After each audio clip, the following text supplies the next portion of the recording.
If you've been hunting for the perfect TradingView sidekick, let's break down LuxAlgo versus Market Cipher. Let's get started.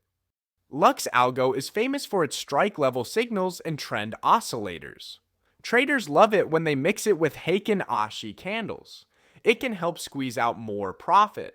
But here's the catch: if you just slap it on your chart and follow it blindly, you're probably gonna lose money. Some traders call it a game changer, others say it repaints and can be hit or miss. Bottom line, it's a solid tool, but only if you know how to tweak it to your style.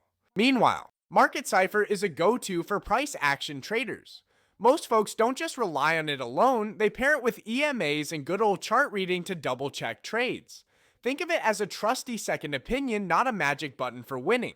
Quick take: go for LuxAlgo if you want advanced signals and you're ready to fine-tune settings. Pick Market Cipher if you already know how to read charts and just want an extra layer of confirmation.